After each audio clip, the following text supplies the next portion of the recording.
Okay, so this is our Simondon reading group coming back after a bit of a break. So last week we did meet, but we didn't record. We just had a sort of open discussion, not directly linked to the text, but looking into some of the other things that we were reading and what connection it had to Simondon and so on. And I think we're going to continue doing that at regular intervals. We can decide what exactly those are going to be, but I'm not sure if we want to record those or just keep them off the record, but we can decide that as well. So stay tuned for that decision. So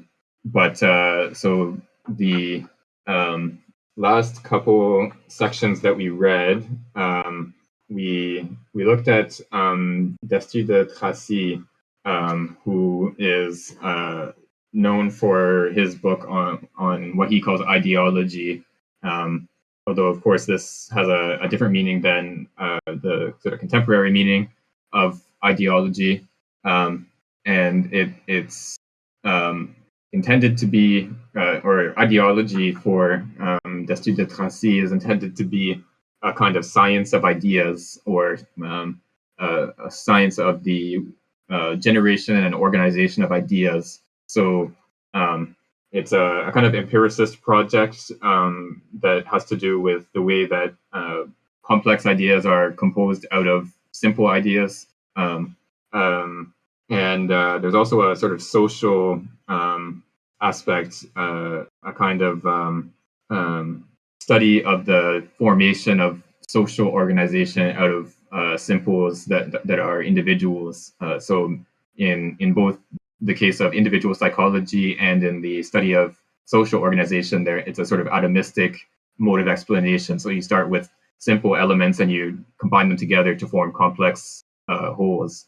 And then we also looked at Cabanis, who he's a sort of materialist, I guess, in the sense that he wants to show how psychological effects are brought about by physical causes. And he was a doctor by training, if I remember correctly. So he looks at the relationship between the body and the mind, and this relationship is one of causation or determination of the mind by the body. And so that's sort of his project. And then we read, or I'm pretty sure we read, we were just trying to remember before we started recording, the section on Stendhal, where again, it's a sort of individualist kind of order of explanation. So it's a representation of the world in which the individual is it sort of participates in a social whole, but the social whole is composed of individuals, and so it's based, so starting from the individual and representing the social whole as being composed of individuals. I don't want to spend too long on the summary because I want to try to get through what we have left in a couple. I think we have probably today and one more session if we can get through what's left in this text. So let's jump into the text itself. So I'll read. Well, we have one very short section and then a fairly long one on Fichte. So I'll read about a page or so, and then we'll stop for discussion. Okay. Bichat introduces duality into the physiological study of the individual through the distinction between the functions of organic life, like digestion and circulation, which are exerted by the non-symmetrical organs continuously, and the functions of animal life, which have their focal point in the symmetrically placed organs and are intermittent, interrupted by periods of sleep. Organic life is subtracted from the influence of habit, and it is the origin of the passions. Animal life is the origin of the understanding and the will. Fichte. A doctrine of extreme importance appears in Fichte's thought, that of recurrent causality as foundation of the being's freedom. This recurrence of causality occurs not for the singular individual properly speaking, but for humanity, upon which it confers unity and cohesion through knowledge. The instrument, the vehicle that carries out the transfer of causality is the theory of science. While Fichte's contemporaries searched for a mediation capable of connecting the human individual to a transcendent reality, according to the theory of the traditionalists, or to an immanent reality that always flees before the subject's movement, as in the ideologues Stendhal and Leopardi. Fichte instead posits the necessity of a mediation. But this mediation is a mediation of the being with respect to himself. It is a causality that exerts itself between two terms that are the being. This being is humanity, and the mediation of the being with respect to itself is the theory of science. Through the theory of science, which is self-mediation or recurrent mediation, according to the vocabulary of information theory, quote, humanity as a whole will hold itself in its own hands under the dependence of its own concept. It will make of itself with absolute freedom all that it can want to make of itself, end quote. Freedom is a drive that surpasses the given, but it is not an irrational or arbitrary activity. Veritable freedom is that which finds its law within itself. It is coherence and invention at the same time, fidelity to reason and the effort to think by itself. It is self-renewal and affirmation in being. This aspect of continually surmounted contradiction, of compatibility discovered between terms that were not compatible without the act of freedom and the subject's effort to invent, this ambivalence of freedom is revealed through the always twofold and paradoxical aspect under which it presents itself and through which it reveals itself. It is progress in oneself and is also inversely and consequently education of others. Personal freedom is inseparable from the freedom of others because, quote, man is man only among men, unquote. Freedom is self-finalized. It cannot be assigned to any other goal than its own development in oneself and in others, or what amounts to the same thing, that of the humanity in oneself and in others. In this sense, there cannot be a preliminary determination of becoming by thought. Self-knowledge for the singular being cannot reach the future. Quote, I cannot grasp my total and complete destiny. What I must become, what I will be, completely surpasses my thought. End quote. The contract which arises from the freedom of individuals cannot hinder this freedom in any way. It cannot be a principle of social constraint. Each individual retains the right to break it at any moment. Economic liberalism itself must be sacrificed to the freedom of the individual according to the theory of the closed commercial state. Socialism of the state consequently seems like a desirable system. Moreover, the state must be closed to outside commerce and become an economic community that suffices unto itself within its, quote, natural boundaries, unquote. Here again, the necessity of freedom appears as an urgency of the being's autarkic but creative return to himself. The state within its natural boundaries is a veritable individual. Within it, recurrence is a limit and enclosure. Freedom is not a state but an act, a certain schematism of this dynamism of the being's recurrence. This is why freedom is first realized in a local, almost insular way, then increases incrementally by extending its domain like a chemical reaction that propagates when it has been initiated at a set point. It will therefore first be individuals of the elite or restricted communities who will realize freedom. This dynamism, which results from a high degree of organization in the relation of oneself to oneself, must therefore exist locally, but completely, and then expand through propagation. Certain very restricted groups of experienced men will be the true forerunners of freedom, on the basis of which the spirit of freedom will radiate outward. Freemasonry is a sanctuary in which, quote, it was necessary to shelter ideas that the public was unable to understand or that it would have misused, unquote. The scholar is the social apostle, the, quote, priest of truth, unquote. Similarly, the German nation has between all peoples the mission of freedom that Fichte and his circle have between all men, for the German people is the one that most clearly possesses among all modern peoples the seed of human perfectibility, and, quote, to whom precedence in the development of humanity is due, unquote. Freedom is therefore essentially conceived as movement and dynamism oriented toward the future, outside any participation in a tradition like that of the unity of empire or Catholic unity, which only belong to the past. Right. So Fichte is a pretty interesting person, both his biography and his thought. And Simondon's interpretation here is also pretty interesting. So he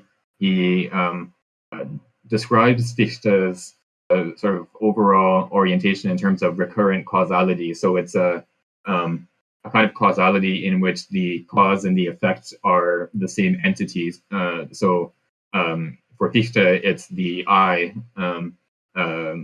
The I acts on itself, and so the sort of fundamental principle for Fichte is this self-acting I. This I equals I. And the I determines itself in the act. So that there's this sort of Fichte invents this word Tathandlung, which means like a fact act or a fact that is immediately an act or an act that is immediately a fact. So it's not the case that we can sort of observe ourselves in consciousness and then determine what properties we have as a sort of as a fact. We instead create ourselves or determine ourselves in the very process of self reflection or self observation or whatever term we want to use. So the what the I is determined by the act of uh, sort of determining what the I is. It's this sort of immediate action that is a fact and fact that is an action.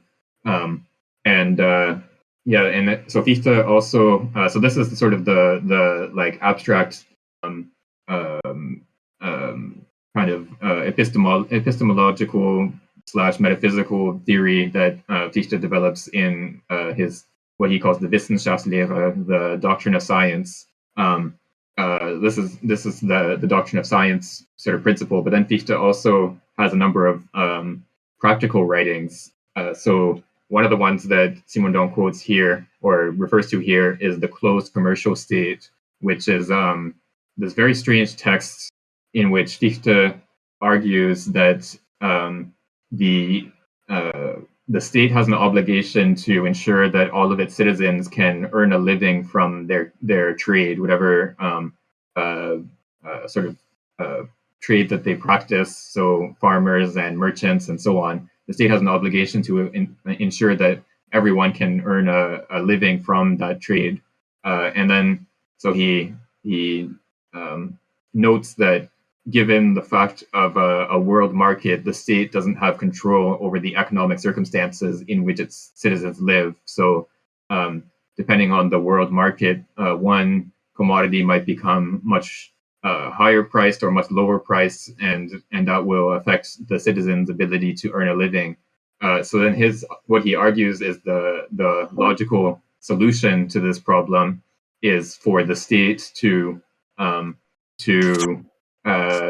close itself off to external commerce, so that the economic circle in which the citizens operate would be entirely under the control of one state, and then in this closed commercial state, the state would be able to set the prices of all the different commodities in such a way that every citizen would be able to earn a living from their trade, and then he sort of recognizes that this is a kind of utopian idea, that it's he even has a chapter called something like why this plan will not be implemented or something like that.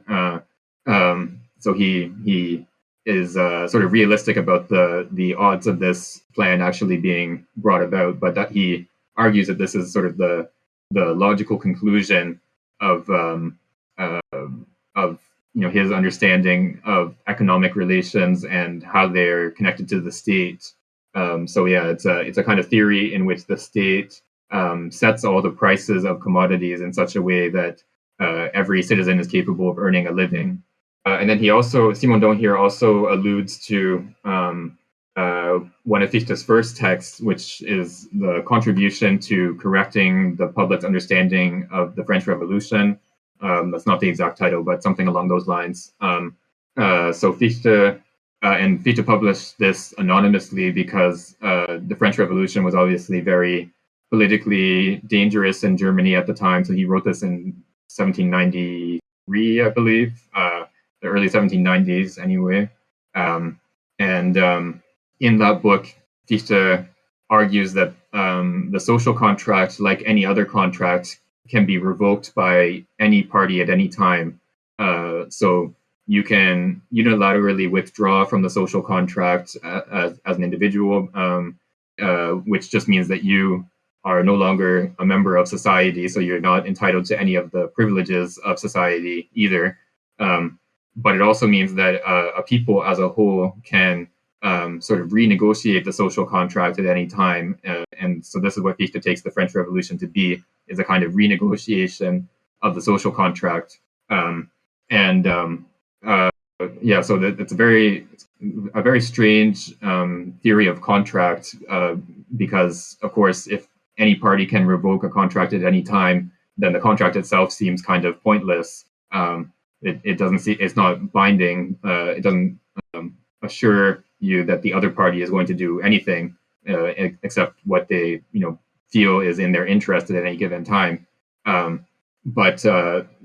in this book, Fichte defends the French Revolution on the ground that a people can renegotiate the social contract at any time, and also that it's impossible for a people to bind themselves to a contract eternally. So you can't a contract that would sort of bind you beyond the term of when it's in your interests or desire to stay in that contract is invalid. So you can't sort of bind your future will and say, this contract will be valid for 10 years no matter what I say, 5 years from now or whatever, something like that.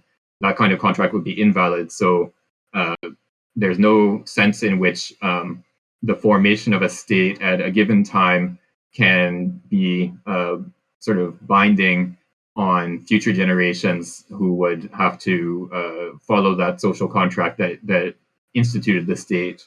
It's a very strange account of contract that leads to a defense of the French Revolution, but it's also closely tied up with Fichte's general understanding of human freedom as being freedom as being one of the essential attributes of human beings. Yeah, and Angus has posted in the chat here about some of the political, associations of philosophical currents in late 18th century Germany. So the critical philosophy, Kant and then Fichte, in different ways and to different degrees, were associated with the French Revolution. And so a lot of the younger generation were more sympathetic to the French Revolution, and the critical philosophy sort of,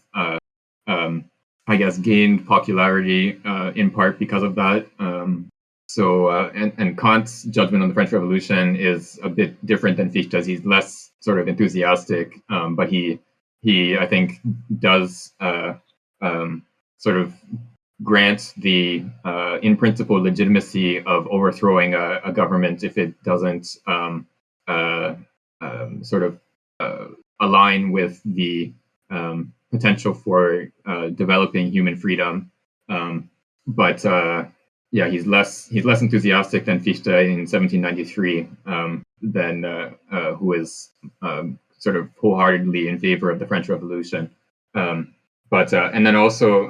Simondon also mentions later on in that passage that we just looked at how Fichte later in the early 19th century, in I think it was 1802, 1804, somewhere around there, he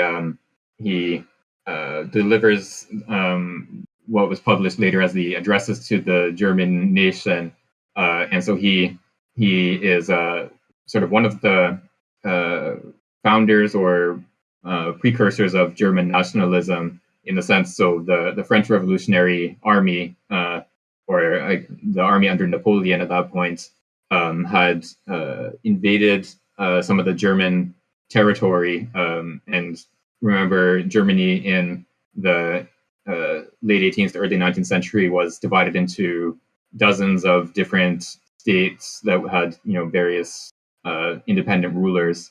So there was no German state at that time. But Fichte addresses the German nation, and he appeals to German nationalism as a principle to motivate people for the defense of German territory against Napoleon's invasion.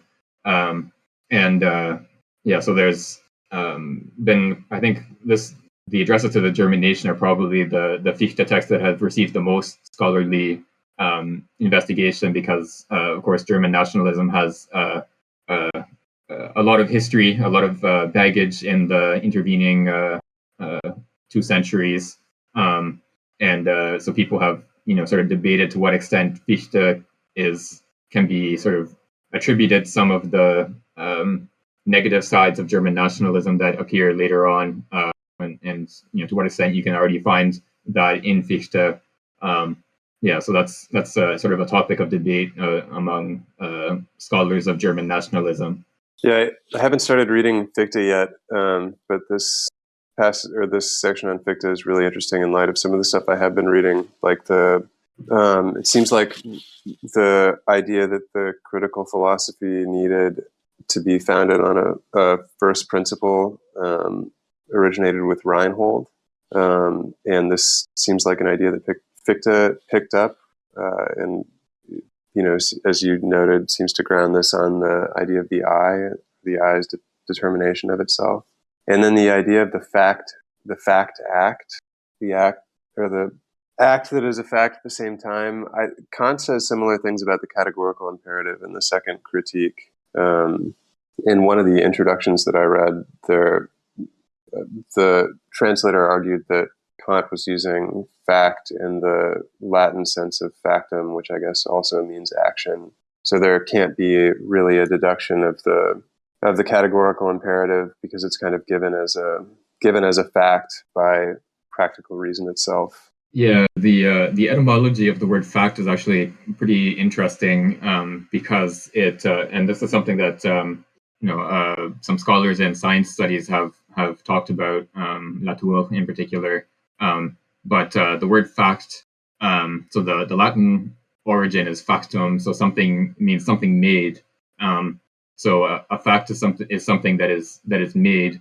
But then, of course, our sort of understanding of the word fact is something precisely that is not made. So, like if you're in a laboratory setting, for example, if you say that you've discovered a fact, you're saying that you've discovered something that is not actually made by your laboratory. It's something that exists independently of your laboratory.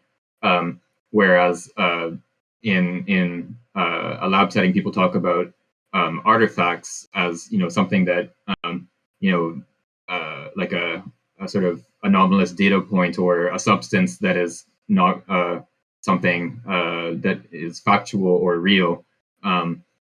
So the things that are actually that we take to be made in the laboratory are precisely the ones that we don't consider to be facts. So yeah, this etymology of fact is an interesting and phenomenon in the way that there's a sort of inversion between the idea of something that we make and something that exists independently of us. But yeah, and it's interesting also that you bring up the second critique in Kant, because one of the sort of key principles that Fichte introduces or develops is precisely the primacy of practical reason over theoretical reason. And so yeah, the second critique, of course, is the critique of practical reason. So Fichte argues that our theoretical reason, our capacity to grasp necessity in our understanding of the empirical world, for example, depends on our practical reason. So it's only because we are beings that are capable of action in accordance with a reason or with reason as such. It's only because we're practical beings with agency and freedom that we can actually have knowledge of the world as opposed to just associations of empirical phenomena. So it's in that sense that practical reason is primary over theoretical reason. Yeah, and this idea that the freedom is that which finds its law within itself also, obviously, I mean, maybe it's trivial to point out that a lot of these ideas are Kantian, given that Fichte saw himself as, the kind of direct inheritor of critical philosophy, but that idea of freedom being free because of its subjection to its own law is obviously also straight from the second critique. Yes, exactly. So Fichte's relationship to Kant is also an interesting topic because he, so in, I think it was 1792, 93, Fichte publishes anonymously a book called The Critique of All Revelation, and he publishes it in Königsberg because he's visiting Kant at the time. And so this anonymous book with critique in the title, published in Königsberg, people immediately assume it's by Kant. And then shortly after Kant says, no, it's not me, it's actually Fichte who wrote this book. And so this is sort of how Fichte becomes famous, where this book is sort of mistakenly attributed to Kant, and then when people realize it was him, then he becomes famous and earns his university appointment at Jena. And so for the early 1790s, Fichte presents himself as being just a sort of extension of Kant. That he says, I'm just presenting the Kantian system sort of in a more systematic form, and clearing up some misunderstandings that other people have had about Kant, and so on. A lot of people at the time disputed that point, and then eventually Kant himself, in the late 1790s, writes a public letter that sort of denies any connection to the Wissenschaftslehre, to Fichte's doctrine, and says that this does not represent my thought. And then Fichte sort of revises his understanding of his relationship to Kant and says that he's more or less saying what Kant should have said, instead of what Kant himself actually did say.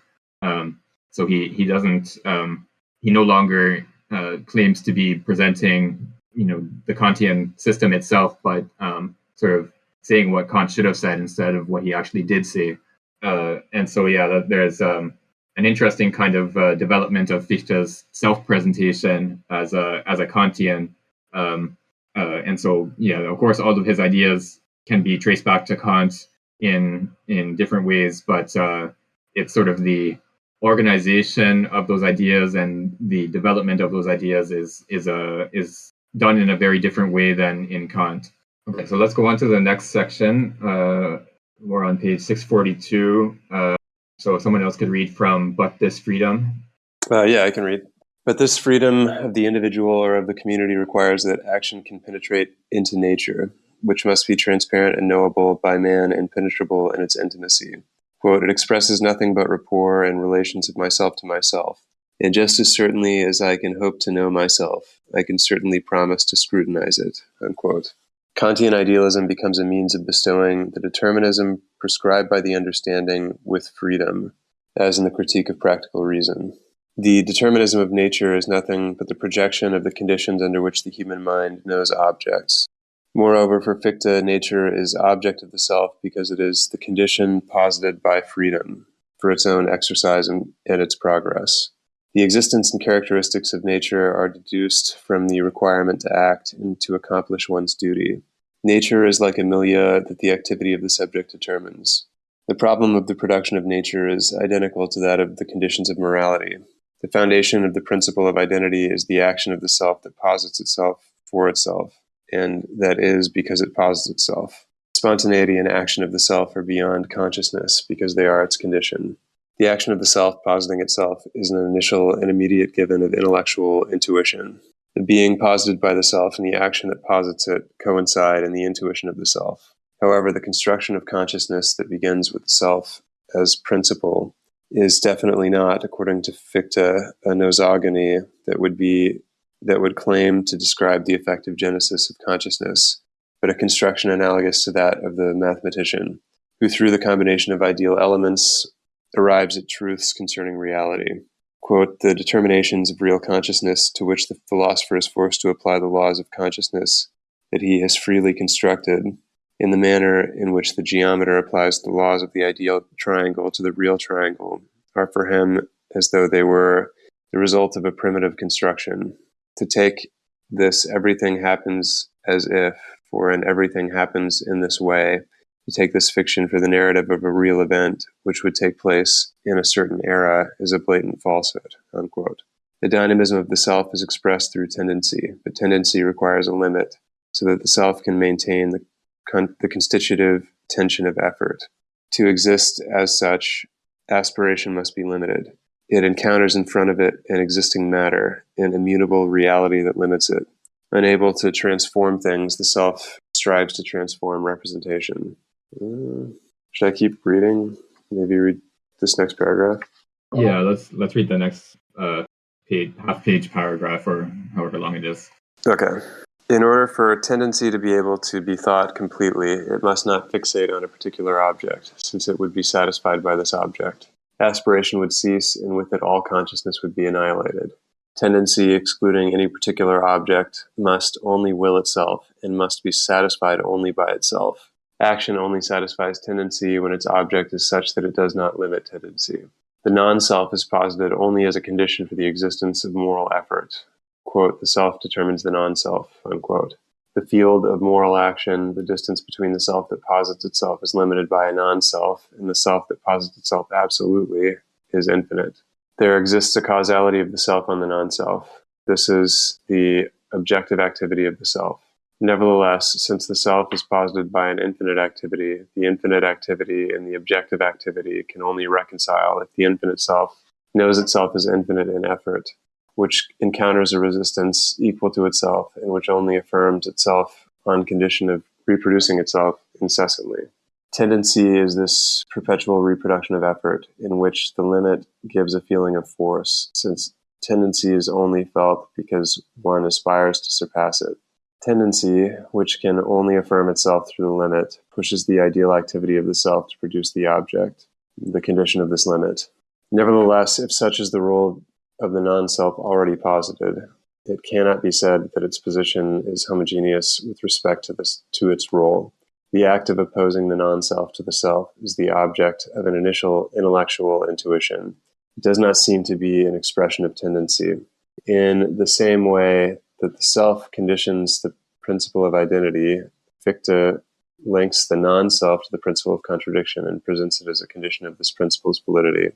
The self is at once that which posits the opposites and one of the two opposites. At once a reality as a whole and a portion of reality. We must free ourselves from this logical incompatibility without sacrificing one of the two terms, which is what happens with Spinoza and Berkeley. In addition to the logical rapport, the opposition of self to the non-self designates a dynamic rapport of the struggle between tendencies that confront one another and seek to suppress one another. The object is that which resists the mind, basically, and is imposed upon it. The self is the absolute that limits itself in order to have occasions of struggle and ultimately of triumph. Yeah, it's interesting to me that the self positing itself, and then apparently the self also posits the non-self in order to have means of improving itself. But he describes these as acts of intellectual intuition, which is not possible for Kant, because all intuition is sensible for human beings. For Kant, intellectual intuition, I think, is like the intuition of God. Yeah, the use of the term intellectual intuition is a kind of a strange point in Fichte, because what Fichte says is that Kant uses the term intellectual intuition for something that does not exist. So that means that I, Fichte, am free to use the term intellectual intuition for something that does exist. And so the Fichte's intellectual intuition corresponds to Kant's notion of the transcendental unity of apperception. And this is one of the most obscure points in Kant, but there's a footnote in the first critique where he talks about how within the transcendental unity of apperception, there's a kind of identity and difference between the I that thinks and the I that is thought. So the transcendental unity of apperception has to do with the I think that accompanies all my representations. But it's a synthetic unity in the sense that it's not the I think is not composed of representations that pre-exist or that are assembled sort of afterwards into something like an I. So it's a unity. The I think must be able to accompany all my representations means that this capacity to think or the capacity of the I to represent itself is prior to any of the representations that it actually has, because nothing could be a representation without being connected in some way to this capacity to represent it as a representation. So that's the Kantian notion of the synthetic unity of apperception. And so Fichte takes the notion of the synthetic unity of apperception as the sort of central principle around which to reconstruct the Kantian system. And then he makes the probably unfortunate choice of describing this as an intellectual intuition. There's also some ambiguity in Fichte as to how exactly we're supposed to understand this intellectual intuition, because on the one hand, we have passages where he, so for example, in the Wissenschaftslehre Nova Methodo, which is his lecture courses from 1797, 98, I believe, he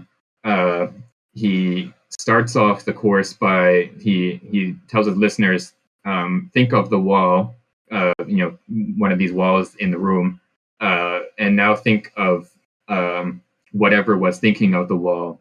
So think yourself, and then attend to what you're doing when you think of yourself. So this sort of thought experiment or instruction or exercise of thought presents this intellectual intuition as something that actually does appear in consciousness. So we can sort of perform this action and observe ourselves acting as phenomena that appear within consciousness. But then we have other texts like the one that Simondon quotes here, where Fichte described the intellectual intuition as a kind of reconstruction on the part of the philosopher who sort of posits that there is this intellectual intuition and deduces what consequences it would have and uses that as a way of explaining what appears in consciousness. But according to this second conception, intellectual intuition would not itself be something that appears in consciousness that we can sort of observe in action within ourselves. So yeah, there's ambiguity in Fichte as to whether this intellectual intuition is something that we can actually observe in our own consciousness or not. But whichever sort of method of presentation that we take Fichte to be adopting, the general sort of strategy of, and it varies between the different presentations of the Wissenschaftslehre, but the sort of general strategy is to start from this principle of self-determination. So the I determines itself, or starting from this self-positing, self-determining I, and then deducing the content of that self-positing in terms of restrictions on that freedom of the I. So the I posits itself as having some determination, and then what are the consequences? So what is it that the I has to do in order to posit itself as having a determination? And so this, through a series of deductive steps, Fichte argues that the I has to posit something as being outside itself. So in order to posit itself, it has to posit something as being not itself. So the I has to posit a not I to which it is opposed. So this not I is the world, distinct from ourselves. So we can only posit ourselves as an I, as a free being, insofar as we at the same time posit a world that is distinct from ourselves. And we can also deduce some of the general principles of what that world must be like, if it's going to be the world that corresponds or that is associated with an I. And he even, in the Foundations of Natural Right from 1797, he even argues, for example, that the structure of the human body is a product of this determination of the I, of the freedom of the I in positing something distinct from itself. So the I has to posit itself as articulated, as having the capacity to perform a variety of actions in the world, and other things sort of follow from that as well. So yeah, there's this relationship of identity and difference between the absolutely self-positing I, so the I that just is absolutely identical to itself on the one hand, and then the limited I, so the I that posits itself as opposed to a world outside itself on the other hand. So there, these two sort of aspects of the I are identical and different at the same time, and this identity and difference is what we have to grasp to be able to perform the task of the Wissenschaftslehre and to understand ourselves as free beings. The two aspects of the I sound like the individual. Well, I guess the individual considered in itself, and the individual considered in relation to the milieu in Volume 1. I can't remember if he talks about that later in this section. Yeah, so he does. So in the part that we just looked at, he uses the term milieu for the not I, for what the I is being independent of itself. So milieu is not a word that Fichte uses or any German equivalent. He talks about the relationship between the I and the not I, and he doesn't use milieu or environment or Umwelt or anything like that. So that already, just by virtue of using the word milieu, Simondon is sort of assimilating Fichte to his own theoretical system, so there's I'm not sure what sort of the historical process was like. Did Simondon actually was he already thinking of Fichte when he starts using the term milieu and depicting the relationship between the individual and the milieu as this kind of dynamic interaction, or is he, does he already have the concept of the individual and the milieu in mind, and when he starts looking at Fichte in this historical text and then sort of assimilates Fichte to his own ideas? I'm not sure which one is what happened, but it is an interesting connection. Yeah, that is interesting.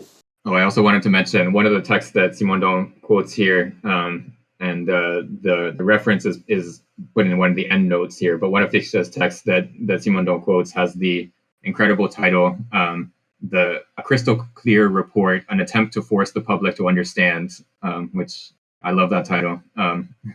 Fichte always complained that people misunderstood him.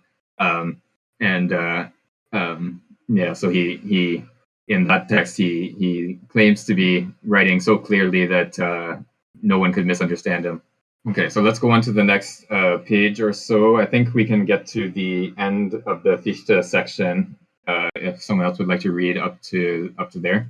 Oh, I can do it. But sorry, I was late and then I got lost. So exactly which part? The individual is not an end in itself. Is that? Yes, exactly. That's where we are. Oh, okay. The individual is not an end in itself. The individual is neither an initially given nor an isolated given. There are individuals because the origin and self-consciousness can only realize themselves through individuality, which is therefore the means for a universal end, and each individual can only awaken to reason under the action of other individuals, since individuals only exist in society. To attain its end, the development of consciousness within each individual, society acquires as its condition a limitation of the freedom of everyone, which is the very principle of right. The theory of right becomes a juridical personalism, i.e., a theory of social right, social Gesellschaft. Non-organized national community is superior to the state, which is merely a momentary expression. The exigency of right that the state must realize comes from the community, this transpersonal reality. Community is a transpersonal reality. It's not what is opposed to the individual, but like a common ground homogeneous to individuals, non-individualized, trans-individual. Community defines a real transductive relation between individuals.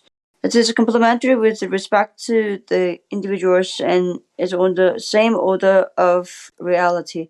Conversely, the state, which has no body, which is a form and an organization, is not of the same nature as individuals. It's not homogeneous with respect to them. This is why juridical individualism is not destroyed by the theory of Gesellschaft. Each individual must have a sphere of action in which he subsists and over which he is fully master. This means of action is the bodily organism, which is an instrument of freedom. The function of the state, the supra-individual power, is to enforce right. It is created by a pact which determines everyone's property and the means to protect them. In this way, the individual becomes citizen. The society is a veritable organism, course in which part incessantly maintains the whole, and by conserving it, one conserves oneself. End of quotes.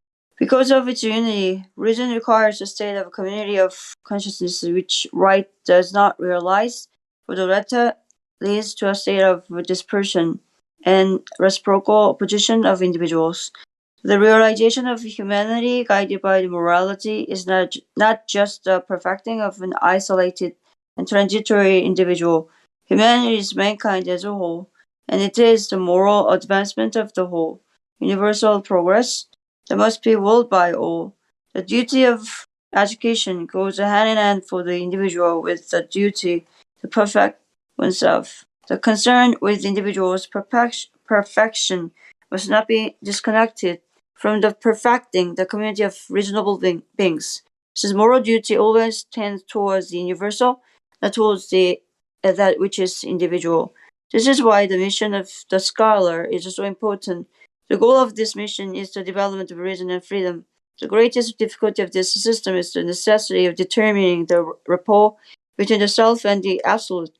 In a certain sense, the self must be superior to the absolute.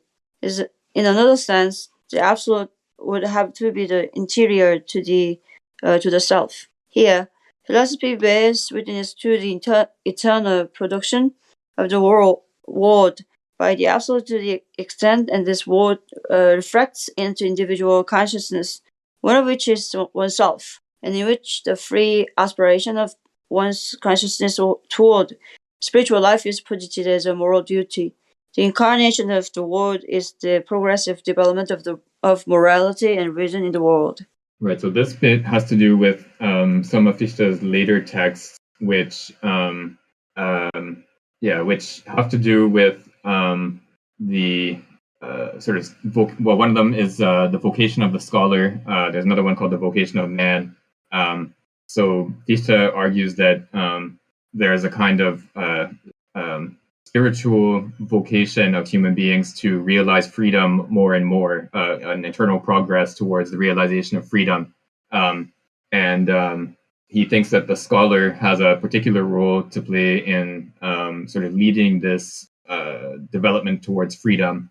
And he thinks also that the state is meant to institute relationships of right between individuals.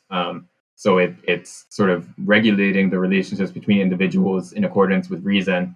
But there's a theory of the community as being prior to the state or more fundamental than the state. So the state has a sort of instrumental purpose in making possible the relationships of individuals to each other, but the community exists beyond this merely instrumental existence of the state. It has a sort of trans-individual reality in Simondon's sense. He even used that term here. So it's something that is both interior to the individual and surpasses the individual. So every individual can sort of find this communal being within themselves, but it's also something that is greater than that individual. And so there's a kind of tension, I guess, in Fichte between this notion of individual freedom, so freedom of consciousness and freedom of the I as being the fundamental principle of his whole philosophical system, and then also this doctrine of community. And so this is again the sort of tension between the I as absolute, so the I as self-positing, and then the I as limited, the I as posited in opposition to the world. So this identity and difference between these two aspects of the I is sort of realized in social / political terms in terms of this the fact of multiple consciousnesses appearing in the world. So I find myself in a world in which there is not just my own consciousness, but other beings to which I attribute consciousness, and I have to live together with these beings in a rational way and in such a way as to promote both my freedom and their freedom. So each of these beings is a sort of instance of the I, and then at the same time is also limited by the other being's freedom. So there's a kind of tension between those two aspects of the I in terms of social existence as well. Okay, let's go on to the next section. Actually, I think we might be able to finish the whole text today, depending on how quickly we get through the Schelling section. So would someone else like to read the first page or so of the Schelling section? Yeah, I can read the first page. Schelling. For Schelling, the living being consists of a pair of opposites and of a power superior to this pair of opposites, playing the forces of these opposites against one another so as to maintain life by inflecting them and playing them like instruments. Nature is the infinite activity that affirms itself by positing its opposite, just as in the Kantian dynamic, expansive force is opposed to the repulsive force. And nature is infinite because it endlessly reestablishes the oppositions it has destroyed. The dynamic opposites constitutive of nature are therefore opposed to the self and the non-self. From these opposites, an internal dialectic arises, which, proceeding through syntheses and new oppositions, will construct every natural phenomenon. It is within nature that individualization appears through an attractive force, a veritable limit, which, in the homogeneous fluid infinitely expanded by the universal activity of nature, produces cohesion in its various degrees. The individual organism is activity and cohesion at the same time. It is something penetrated by activity. But the condition of the organism's activity is the non-organism. The organism is developed by the inorganic in excitability, and the inorganic is determined by the organism. The inorganic, the non-individualized, is simple juxtaposition, simple mass, but active mass in which rapport, oppositions, and connections are established, such as the mode of gravity, and attraction comparable to that of contrary electricities due to the reciprocal opposition of masses. In gravity, these opposites tend to penetrate one another, but the tendency stops at juxtaposition. This penetration occurs in chemical combination, whereas electricity, due to its polarity, reaffirms the dualism of opposites. In the individual as well, the internal activity of the organism is revealed through oppositions and connections. It oscillates between sensibility and irritability. In sensibility, the organic subject limits its activity by its passivity. In irritability, there is a return of the heterogeneous to the homogeneous, with subjective activity tending to lose itself in the object. Nature is also living action and not dead product, contrary to what Fichte's theory asserts. Nature is autonomous activity and self-constructive, not heteronomous existence. Schelling consequently supposes that there exists an intuition of nature, while Fichte supposed every intuition to be linked to self-reflection. Schelling's system of transcendental idealism adds to the deduction of the representative faculties that of the constitutive forces of matter. The forces that slumber in nature are of the same kind as representative forces. Quote, matter is nothing but spirit in the equilibrium of its activities. The emphasis on excitability here, I guess, is interesting in light of some of the stuff I was reading about Herder, for whom I guess the notion of excitability indicates a kind of continuity between the inorganic and the organic. And but I thought that he associated it with like the passivity of sensation in a way that, I don't know, maybe thought excitability could explain the passive side of cognition in the way that sensibility does for Kant. Yeah, the concept of excitability is an interesting one. because Schelling sort of adopts this concept from medicine. Actually, is one of his key sources.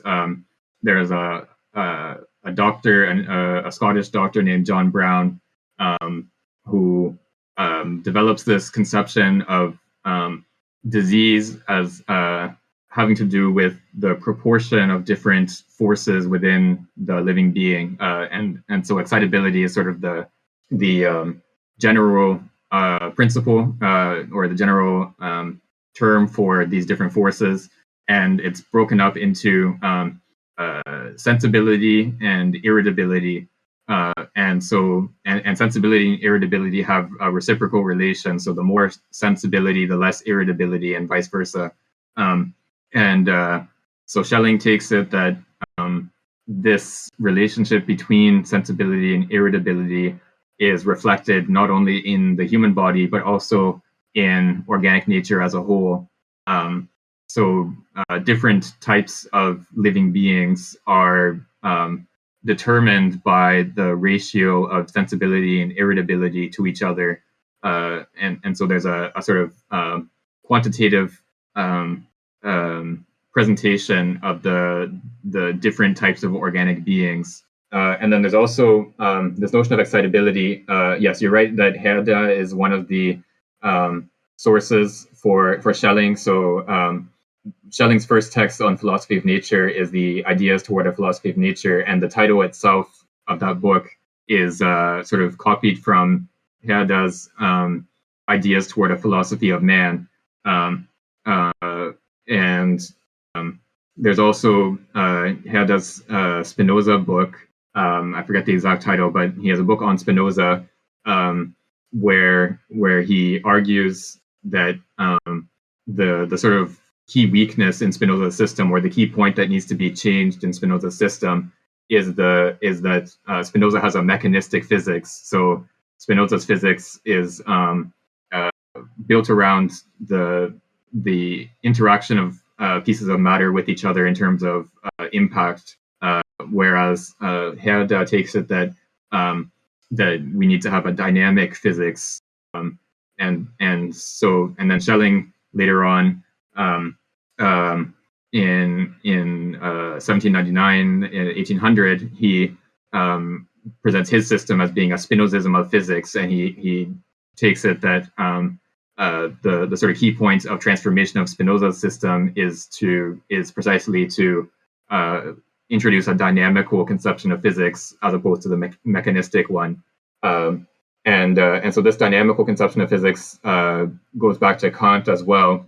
So Kant, in his text on negative magnitudes, he presents this sort of construction of opposed directions in space. So in order to be able to, so the problem that he sets out from, or one of the sort of key problems that he sets out in this text on negative magnitudes, is the fact that we can have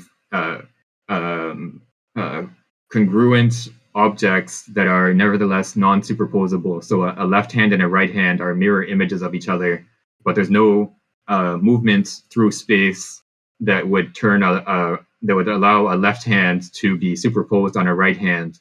No matter how you sort of turn and flip and rotate them, you never the left hand and the right hand will never coincide, but they're mirror images of each other. And so Kant takes this to be a refutation of the relational theory of space, which Leibniz proposed. So he argues that there's something about space which is not captured just by the relations of entities to each other, or the parts of entities to each other. And so this means that there's a sort of intrinsic direction to space, in the sense that you can a left hand and a right hand are distinct from each other. And he then goes through the sort of construction of negative magnitudes in terms of directions in space. So like you can have a ship where the current is pushing it 10 kilometers an hour west, and the wind is pushing it 5 kilometers an hour east, for example. And then you add up those two forces, or two component motions, and you get a motion 5 kilometers an hour to the west. So this type of construction is then taken up again in his Metaphysical Foundations of Natural Science, which is a sort of post-critical text. So it's after the first critique, whereas the negative magnitudes precedes the first critique. And in the Metaphysical Foundations of Natural Science, he tries to give a construction of matter in terms of attractive and repulsive forces. So if we want to say that something occupies space, so this body occupies space, what we mean in part is determined that the object repels other objects, so it prevents other objects from occupying that space. It has this repulsive force, and then there's also the attractive force, which Kant identifies with gravity. Though Schelling will sort of criticize that point. So Schelling takes up this Kantian dynamical physics, and he wants to. The sort of different strands that Schelling ties together are the Kantian dynamical physics, Fichte's dynamical conception of the I as self-positing and positing the world outside itself, and then the medical concept of excitability. And he sort of ties all these concepts together and produces this conception of nature as a whole as self-positing, and then the product of this self-positing is further determined into the different sort of quantitative ratios of the various forces that constitute that self-positing. And so we can understand the different types of entities we find in nature in terms of the ratios or proportions of the different forces to each other. Okay, so let's go on to the next bit. I can read this part. The absolute is identity of subject and object. It is neither subject nor object, nor individuality, nor indistinct continuum. It is neither spirit nor nature, because it is the identity or indifference of the two opposites, like the one of Plato's Parmenides or the one of Plotinus. Nevertheless, how is individualization possible? It is only possible if spirit and nature separate, and yet they only separate if one considers that nature and spirit are each subject and object. Neither of them are the synthesis of two terms initially existing separately, but identity of the one and the other. There's merely an excess of objectivity in nature and an excess of subjectivity in spirit. Each being can then be thought in itself. Intuition allows us to follow the transformations of the same in the other, just as Goethe follows the transformations of the leaf in all the organs of the plants. The being is independent of the spatio-temporal relations that connect phenomena. The science of Newton, which only determines beings through their mutual relations, is abandoned. Each being can be treated as an autonomous and free absolute, having nothing within itself but the law of its movement. Such is the meaning of the astronomy contained in the work entitled Bruno, or On the Natural and Divine Principle of Things, in which Schelling considers each celestial body as an autonomous and free absolute. Each being has a direct rapport with the absolute. The method of the classification of concepts cannot assist in the specific determinations of beings. Nevertheless, Schelling does not limit the application of his method to the grasping of individual beings. He wants to conserve the continuity of forms, also for the powers of nature and spirit. Thus, nature, under its real and objective aspect, is cohesion, under its ideal aspect is light, and as identity, its gravity is suffused with light or organism. But the singularity of individual beings disappears in the dispersal of identity. Their distinction, their will, their morality cannot be conserved. Already in Philosophy and Religion, 1804, Schelling acknowledged that finite being, unable to arise from the absolute, which remains in itself, must posit itself through an entirely free act, analogous to that which Plotinus lent to the souls that want to live for themselves and to detach themselves from the world soul. Like Boehme and Eckhart, Schelling, wanting to make room for individual beings, was forced to resort to a mystical drama. In the beginning, this drama involves the existence of a non-individualized ground, a Grund, without light or consciousness, empty and poor desire. But Schelling is then in fact forced to introduce an already individualized being. This is the spirit of God, moved by love, which links the understanding to desire, pregnant with all the forms of existence and becoming the creative will of nature. This is cosmogonic becoming. Man is found at its culminating point. In the natural being, each being's own will remains united with the universal will. In man, this will wants to exist by itself and become its universe to itself. Man consequently closes himself off from universal love. Theogonic becoming, or the return to God, begins with the fall of man. It is only in God that the foundation is immediately connected with existence. Outside it, the foundation only reaches existence through the intermediary of nature and history. There is consequently a sin in the individuality that wants to be complete and absolute. Only man realizes complete individuality. He realizes it in sin. This moment of complete individuality is therefore integrated into the totality of the drama. Even in God, becoming is a victory, overcoming the blind and destructive forces for which it serves as a base. Affirmation only establishes itself over negation by rejecting into an eternal past the obscure and chaotic forms that attempted to be. Nothing is as dark and surrounded by dangers as a life that begins, but primordial capacities only renounce themselves by becoming the organ of a superior will.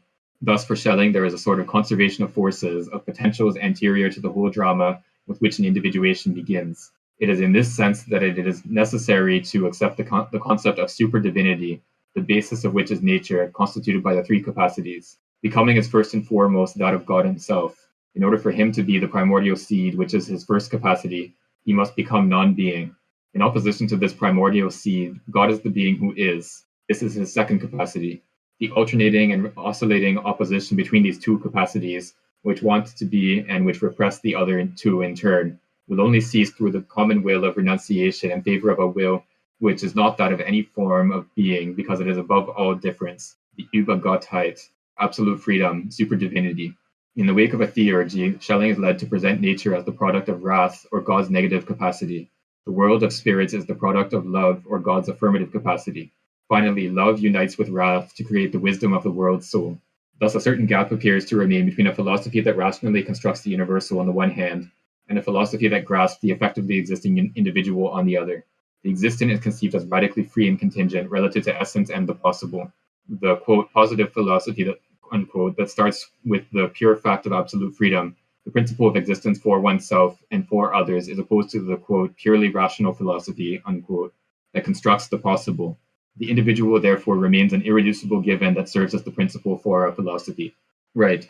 So this section that we just read has to do primarily with Schelling's later philosophy. So Schelling is interesting in that he sort of continually reinvents his philosophical thought. He doesn't just sort of develop a philosophical system and then present that same system in different texts. He's sort of continually recreating or reinventing his own philosophical system. And in some of his later texts, like the ones that Simondon is talking about here, he uses sort of theosophical language or quasi-mythological language. So he's sort of depicting the inner life of God in terms of these different principles that operate and interact with each other. So this one of the sort of key texts is the Essence of Human Freedom text, which is probably Schelling's most famous text from 1809. So in this text, he wants to look at the problem of evil, essentially. So this is a traditional philosophical problem having to do with the relationship between God and evil. So if the world is ruled by a just and all-powerful God, how is it the case, or why is it the case that there is evil in the world? It would seem that a just and all-powerful God would be able and willing to eliminate evil from the world. And so Schelling goes through a few of the different sort of traditional answers or answers that have been given to this problem of evil, and he shows how they're inadequate in various ways. His own answer is rather obscure, but as Simondon points out here, it has to do with his conception of the individual. So the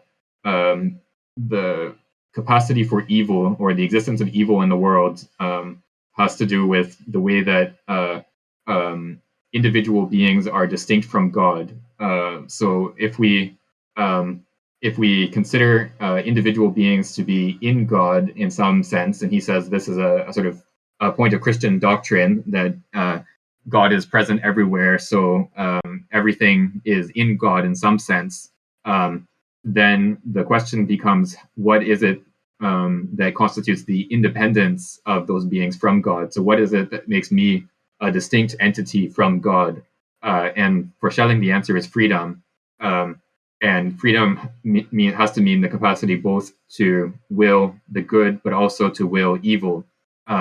So it's only because I have the capacity to will evil that I am an entity distinct from God, a distinct being, and so the problem of evil has to do with individuation as well as the sort of moral philosophy. So it has to do with what it is to be an independent being, to be an individual, and this is closely tied up with the capacity for evil. And then Simondon here also sort of alludes to some of the other late Schelling texts. So there's a series of versions of a text that Schelling worked on called Ages of the World that he never published in his lifetime. There are, I think, 3 distinct versions of it that he prepared but never published. So in this text, we have this concept of the Übergottheit, the over divinity or super divinity. So there's in the thought of or in God as a principle or as the principle defining the creation of the world. There's something that is above God, something higher than God, so that this is what Übergottheit means.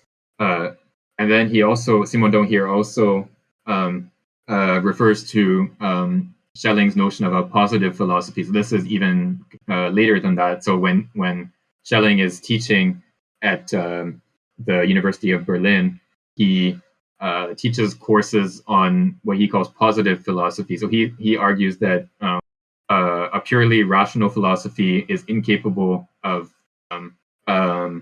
sort of grasping the singularity of existence. So you can have a purely rational philosophy of only of what's possible. So a rational philosophy or a purely rational philosophy can only explain possibility. It can say that this sort of arrangement of the world is possible, but it can't grasp the actuality of or the sort of singular existence of an entity. And so Schelling argues that we need, in addition to rational philosophy, we need what he calls positive philosophy. So this would be a philosophy that doesn't sort of attempt to grasp a being in terms of its possibility, but that starts from what he calls the unprethinkable, that this is sort of the being of an entity that precedes any attempt to think it. And so this is the opposition between positive philosophy and rational philosophy that Schelling sets out in his later lecture courses.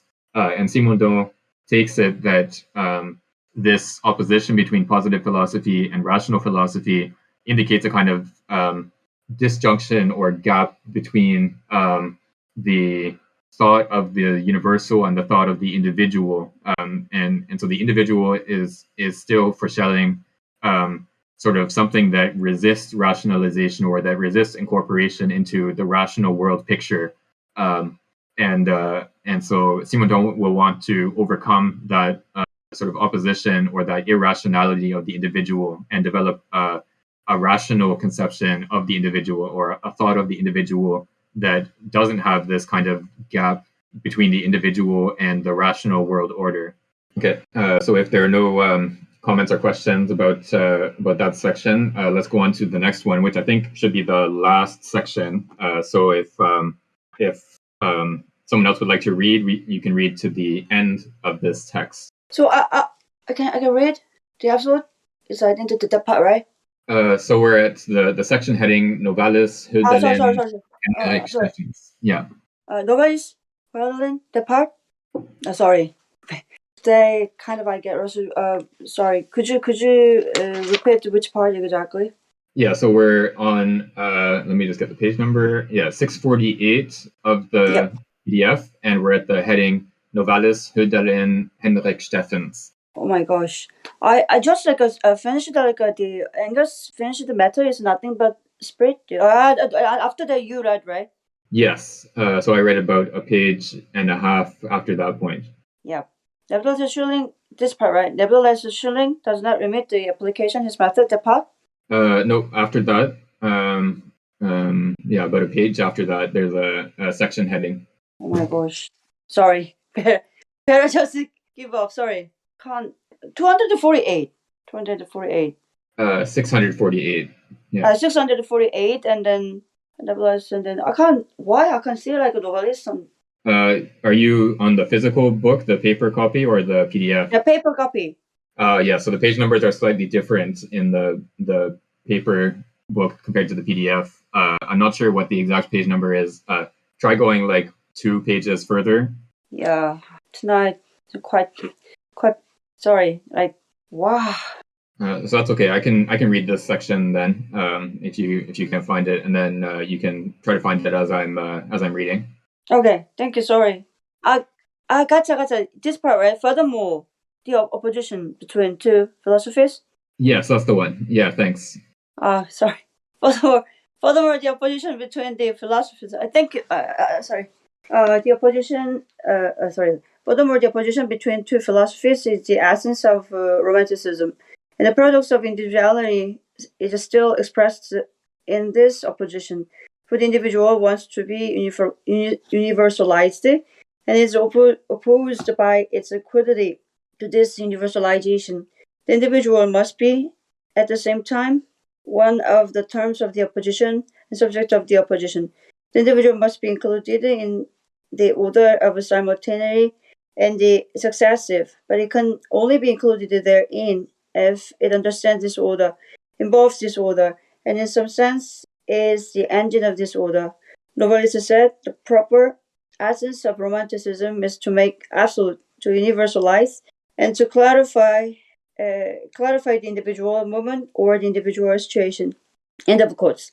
This is why meditations are always necessary to try to account for this paradox. The myth, the narrative, the sign, elevated to the status of symbol, are attempts to present a topology of being and a systematic of time in which a place or a moment are both a place among places, a moment among moments, and an exceptional place, a center of the value-laden world, an exceptional instant, an absolute origin, an absolute end, polarizing the order of time.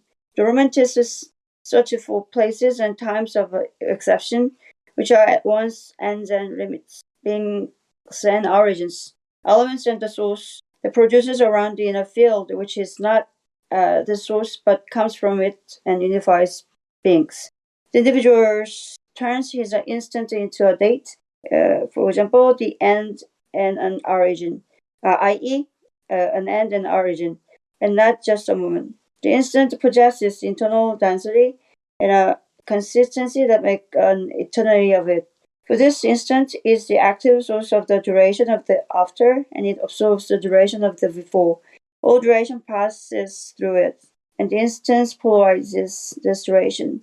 Just as the pole of the magnet, in which all the lines of the forces in the magnetic field will enter to come back through the opposite pole. The magnet concentrates them and produces them. It is the reason and the cause of their convergence and their divergence. It is a field, but it is the field's creator. It orients the field by which it is suffused, and this field opens out to the infinite and returns from the infinite to converge in this magnetized metal. The magnet is subject and element is at the same time. The field that it creates is within it and outside it, within its circularity and throughout its polarity. Polarity, in fact, allows a being to differ from itself, which is the very essence of the individual. The non-individualized being does not have the capacity to differ from itself. The romantic place also has this capacity, differing from itself, which is shaded it in space and shaded space with respect to it, as if the place were the source of space. The place is a sanctuary, cradle and tomb, endowed with the proper force that is not limited inside it, but radiates beyond, like a place of a pilgrimage that draws the map of the roads and that punctuate the world of sanctuaries secondary to the pilgrim's stops. These stops are themselves like places of pilgrimage that participate in the movement toward the absolute place. The place is like the arena that gives the direction to the world, the polarity to everything, from the hillsides to the tree trunks, which do not have the same color on the orange side. Space is polarized by place. Place is within itself and outside itself. It is that which is, and also that which polarizes. The veritable individual is also that which is and that which polarizes its place and moment. We'll continue or stop here. You can continue. Thanks. Weller, in fact, intended poetry for such a discovery, as far as it could grasp what philosophy can grasp only by becoming contradictory with respect to itself. Quotes. In the end, what is incompatible, philosophically speaking, is united in the mysterious source of poetry. Philosophy does not come from the pure understanding, which is more than the limited knowledge of the given. It does not come from simple reason, for it is more than the demand for an endless progress in union and distinction, but clarified the divine phrase, hen dia ferun uto, and then it no longer demands it blindly, knows what it demands and why. End of quotes. Thus, philosophists of Heraclitean knowledge of the unity of contradictory things. The organ of this knowledge is the spirit, which connects isolated beings.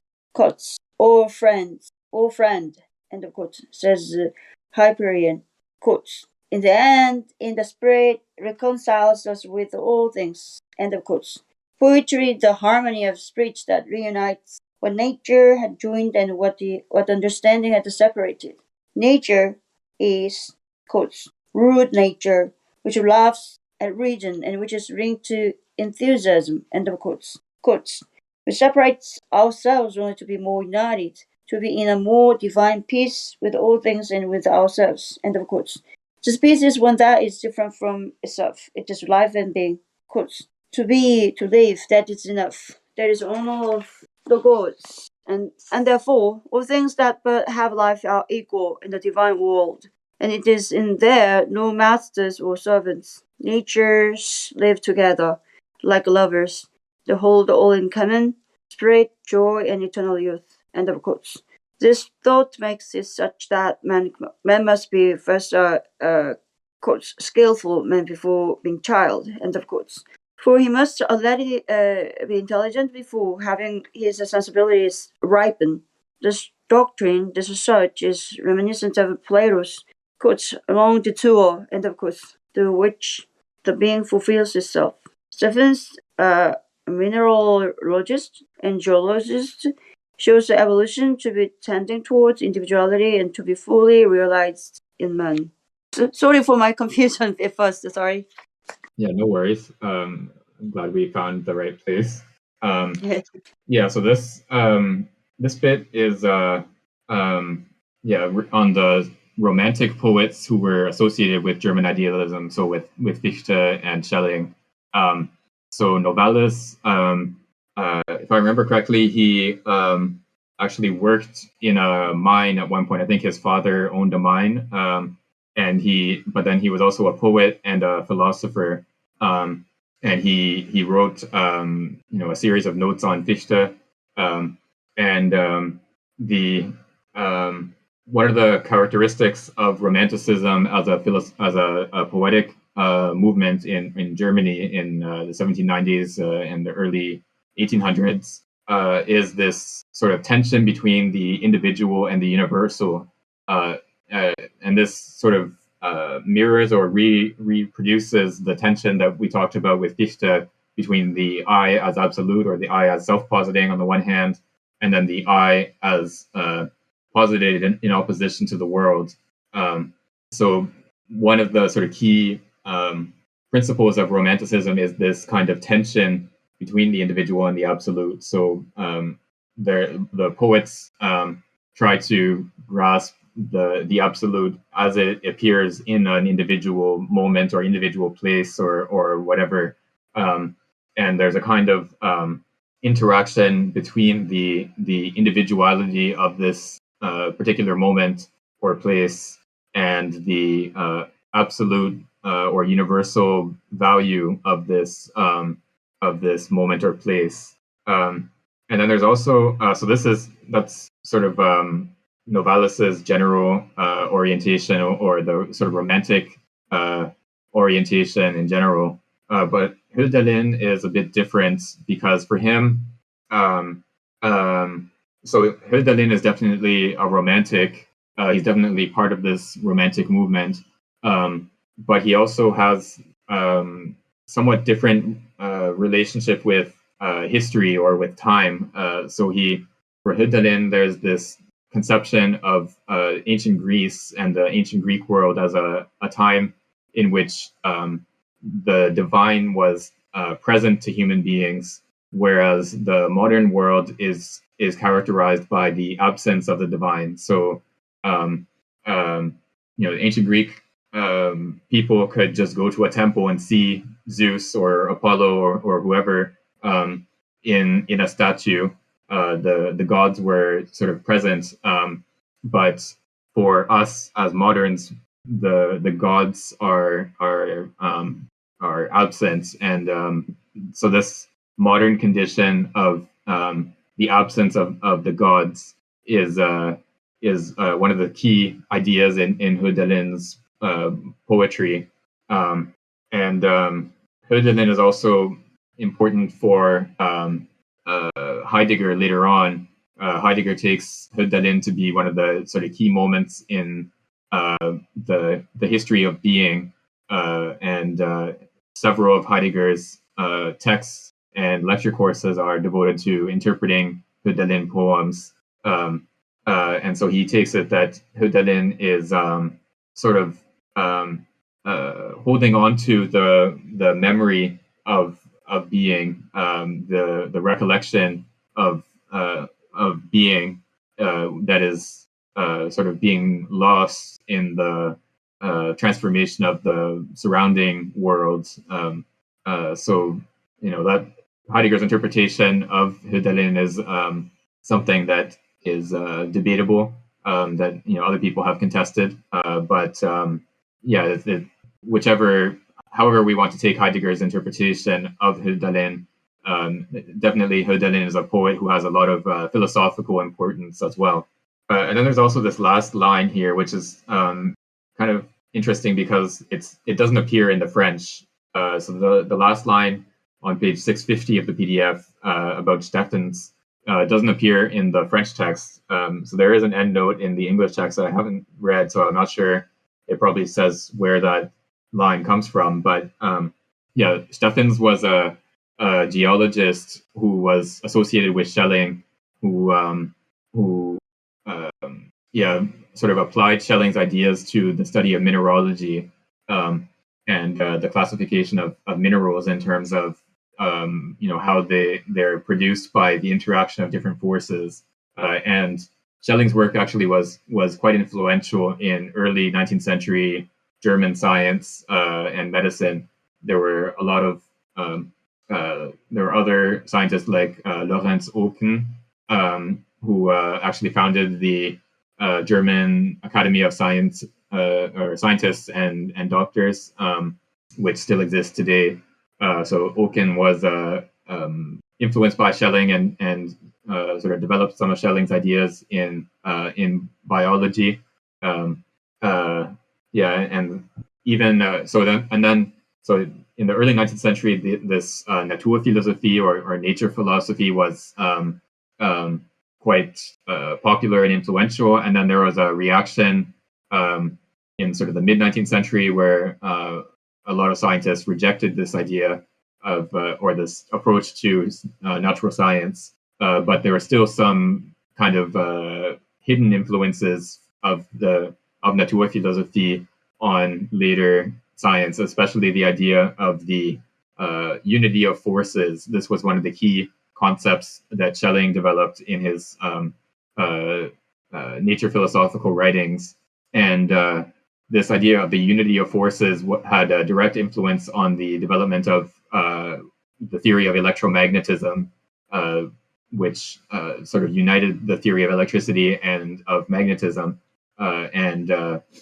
So Hans Ørsted was one of the people who started to develop this theory of electromagnetism, and he was directly influenced by Schelling's work on the unity of forces. So it's a kind of interesting hidden current in 19th century physics and natural science in general that derives from nature philosophy. About the relation between place and the space, and then the part like what Novel says, like the proper essence of romanticism is to make it absolute, to universalize, to classify individual moments and or the individual situations. For me, it's like a comparison between like individuality and universality, and then that has to do with like the comparison between the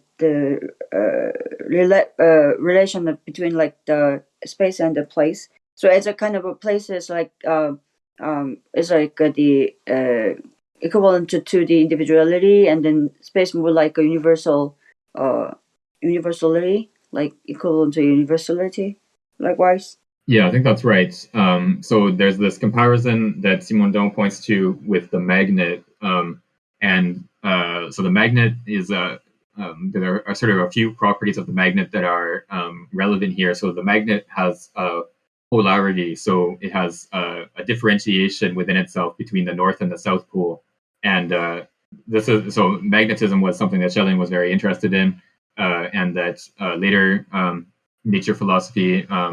Was also sort of interested in as well. And so one of the sort of properties of a magnet that is uh, sort of puzzling, but that Schelling points to is that if you take a magnet that has a north and a south pole, and then you cut the magnet in half, then the midpoint of the magnet, which previously was not polarized, now becomes polarized. So you have two pieces of magnet, and then each of those magnets itself has a north pole and a south pole. So the midpoint of the original magnet is now split into a north pole and a south pole. Yeah, so Cyborg had just posted an image of a magnet with its lines of force. And so that's the other sort of, or one of the other key properties of a magnet is that it produces this field that surrounds it. And this and so this field is on the one hand produced by the magnet, but then on the other hand also acts on the magnet. So if you have like multiple magnets in a room or something, each of the magnets produces a magnetic field, and each of those fields acts on the other magnets and on itself in this sort of reciprocal causation loop. So the magnet produces a field, and it also is affected by the field that it itself produces, and so there's a sort of infinite recursive loop of magnetism, and so Simondon here takes this sort of analogy of the magnet to the relationship between a place and space in general. So a particular place has this sort of universal value in the sense that it sort of organizes space around itself. So the place is one sort of moment, but it has this sort of internal differentiation that allows it to relate to space as a whole and organize space around itself. And then individual places have these sort of lines of force connecting them to each other, and then the whole sort of network of places is produces space around itself or organizes space around itself, but then also at the same time is affected by that network of by that field or a space as a whole. So yes, so you're right that the relationship between place and space is sort of analogous to the relationship between the individual and the universal. And then each of these is sort of understood in terms of this magnetic field that is both the product of and and has a causal influence on the magnet. That's a fantastic idea, like to show how the power of force is generated. I mean, the magnetic ideas is fantastic, but at the same time, what I'm wondering is like, then where does that magnetic power come from? What I mean is like that explains the how like the places like has like it's a function internal or external like a function both ways, but at the same time like a magnetic power is like innate, like that's a kind of inherited power. Yeah, that's a good question. uh, Yeah, sorry. Go ahead. so sorry, I just wondering like where does it come from, something like that. Yeah. So in Schelling in Naturphilosophie, magnetism is the result of a particular configuration of the fundamental forces of nature. So for Schelling, the construction of matter is determined by a repulsive and an attractive force, and then the unification of those two forces. So there's these three sort of fundamental principles that underlie the construction of matter, and magnetism is the sort of configuration of those forces in terms of one dimension, in terms of a line.